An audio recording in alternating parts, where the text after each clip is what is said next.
3 দিন ধরে যে বাড়িতে মেয়ের বিয়েতে ছেলের বিয়েতে যে ডেকসেট বাজাইলেন কারে খুশি করার জন্য? হ্যাঁ, 1 লক্ষ টাকার গেট, এরপরে গায়ে হলুদের এই নগ্ন অনুষ্ঠান কার জন্য করলেন? বেড়া বেড়ি সব যুবক যুবতী সব একই মাইক্রো প্রাইভেট কারের ভিতরে যাতাযাতি করে বহাইয়া একখান থেকে একখানে নিলেন কার জন্য?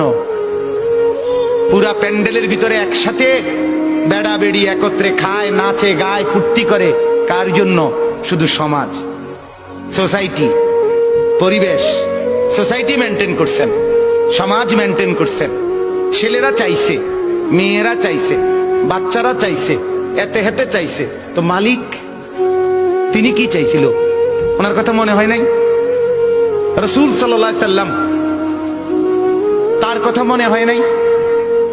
বলেন, কিয়ামতের দিন নবী সাল্লাল্লাহু আলাইহি ওয়াসাল্লামের কাছে কোরআনে আছে, ফাকাইফা ইযা জিনা মিন কুল্লি উম্মাতিন বিশাহীদ ওয়া জিনা বিকা আলা হাউলা'i শাহীদা। নবীকে বলছে আল্লাহ, বন্ধু আপনার উম্মতের প্রত্যেকের আমলনামা আমি আপনার হাতে দেখাবো, আপনার হাতে, আপনার সামনে পেশ করব, আপনি দেখে কথা বলবেন আমার কাছে। সুপারিশ আপনি কইরেন, মানা নাই, কিন্তু আপনি দেখে করবেন।